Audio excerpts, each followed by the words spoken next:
You need to actually have wealth for a sovereign wealth fund. What this Liberal Prime Minister is proposing to do is use the credit card in order to take $25 billion and put it into a Liberal slush fund, Mr. Speaker. In the House of Commons, a pointed challenge cut through the debate over Canada's proposed sovereign wealth fund. One side framed the initiative as an attempt to fund new spending through additional borrowing rather than accumulated wealth. This moment highlights a deeper tension in how Canada should approach long-term economic planning, whether through bold structural funds or strict scrutiny of fiscal foundations. The exchange quickly moved beyond the fund itself into broader questions of debt accumulation and spending priorities. What does this reveal about the contrasting philosophies shaping Canada's economic direction at this moment? As this debate over Canada's fiscal direction and the proposed sovereign wealth fund continues to unfold, Canada Rush remains the place for unfiltered analysis of the structural forces shaping the country's economic choices. If you're looking for deeper insight beyond the daily exchanges in Ottawa, this is where the real patterns are examined. What matters more for Canada's future strength? Aggressive spending restraint or strategic long-term funds backed by current growth indicators?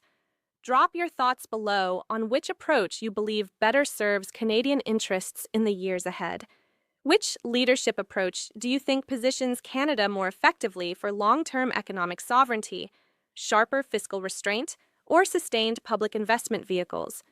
This after the Liberal government doubled the debt and gave us the worst inflation in 40 years. This Prime Minister is spending more taxes, more costs, more of the same. Will he put it all on the nation's credit card again tomorrow? This exchange laid bare a fundamental difference in how fiscal risks are being assessed. One voice warned that creating a major sovereign fund without sufficient underlying wealth could simply shift more burden onto public debt, especially after years of deficit spending and elevated inflation. The criticism extended to claims of repeated patterns, higher spending, higher taxes, and growing costs, all placed against the backdrop of Canada's G7 standing and household debt, housing affordability, and food price pressures. At the structural level, this reflects a recurring dynamic in Canadian economic debates. One side emphasizing immediate fiscal discipline and skepticism toward new large-scale funds, the other pointing to broader growth indicators and institutional assessments. Rather than immediate concession, the response focused on external validation and long-term vision. The contrast became visible not through declarations, but through the language of urgency on one hand and measured positioning on the other. This moment raises a larger question about leverage within Canada's own economic architecture. How much weight should be given to accumulated debt levels versus forward-looking investment vehicles in strengthening national resilience? Mr. Speaker, let me help the Leader of the Opposition. After all, it's Monday. Let me help him, Mr. Speaker. Mr. Speaker, the International Monetary Fund just said last week that Canada has the strongest fiscal position of the G7. Mr. Speaker, the Canadian economy has the second fastest growth in the G7, growing almost as twice as the one in Germany, almost twice as much as Japan, almost 3 times as our colleagues in Italy, Mr. Speaker. Canadian economy is strong, Mr. Speaker. We're going to build Canada strong together. We're going to have our Canada Strong Fund. Canadians will benefit. Here, the government side countered by referencing the IMF's recent assessment of Canada's fiscal position within the G7 and highlighted relatively stronger economic growth compared to several major partners. The proposal for a Canada Strong Fund was presented as part of a deliberate effort to channel resources into long-term national capacity. This reply avoided direct engagement with the debt critique and instead redirected toward external validation and a forward-oriented narrative. What does it suggest when international institutions are invoked to frame domestic fiscal health amid intense domestic questioning?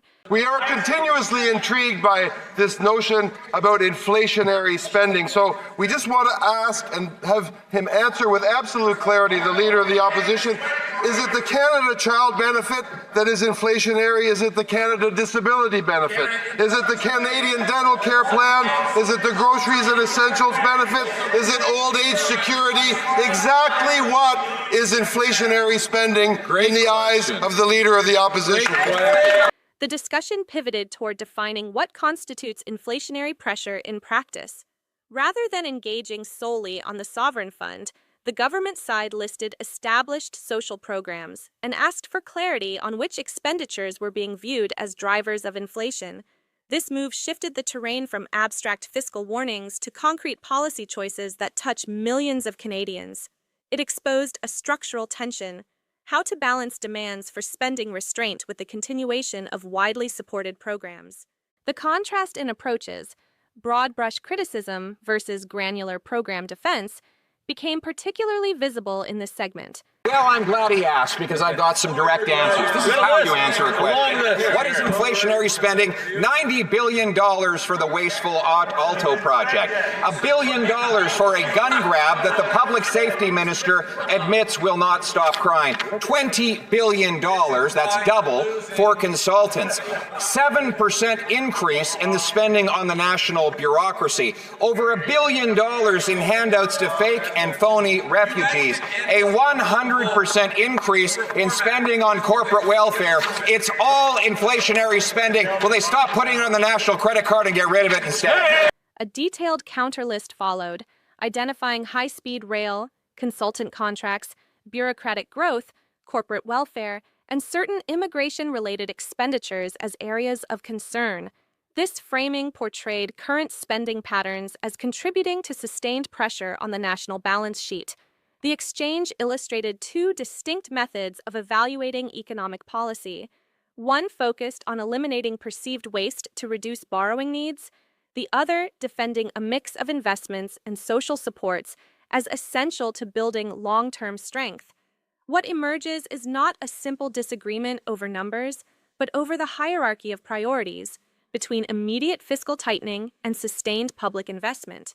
The debate ultimately circles back to a core question facing Canadians: how should the country best position its economic architecture for resilience in an uncertain global environment? The House of Commons' exchange over the proposed sovereign wealth fund and broader fiscal strategy reveals a deeper pattern playing out in Canadian economic governance. At its core lies a contest between two distinct operating logics: one that places heavy emphasis on containing debt accumulation and eliminating what it views as inefficient or premature expenditures, and another that anchors its confidence in external institutional assessments and the continuation of layered social and infrastructure programs. This is not merely tactical disagreement, but a structural divergence in how national economic resilience is being conceptualized. The measured positioning evident from the government benches sought to highlight Canada's standing within G7 benchmarks, including fiscal assessments from the International Monetary Fund and comparative growth rates, while presenting the Canada Strong Fund as a forward tool for collective capacity building. In contrast, the opposition consistently returned to the language of credit card financing, accumulated deficits, and specific line items seen as adding unnecessary pressure on inflation and long-term obligations. What becomes visible is a classic tension in mature economies: the pull between immediate accountability for spending outcomes and the strategic deployment of public resources towards stated national priorities. Throughout the exchange, neither side yielded ground.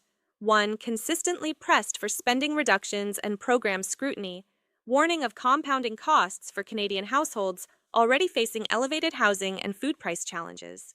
The other defended existing commitments and future-oriented funds by redirecting attention to macroeconomic indicators and the protective role of social supports. This disciplined refusal to simply absorb criticism or offer concessions on core framing suggests an environment where both visions of leadership are being stress-tested in real time. Analysts watching these dynamics have noted that such parliamentary confrontations often serve as proxies for larger questions about how Canada navigates its fiscal space amid global uncertainties. Voices across the political spectrum have increasingly acknowledged that sustainable economic strength will depend not on any single fund or cut, but on the consistency and coherence of the chosen path over multiple parliamentary cycles. The invocation of international validations alongside domestic program defense points to an attempt to build legitimacy through both data and direct benefits to citizens. In the end, the real test may not lie in the sharpness of any single exchange, but in which philosophy ultimately produces measurable improvements in productivity, affordability, and national economic sovereignty that Canadians can feel in their daily lives. As competing visions of fiscal management continue to clash in Ottawa, one question lingers above the rhetoric. Which approach will Canadians ultimately judge as best equipping the country to maintain strength and independence in an increasingly complex economic landscape?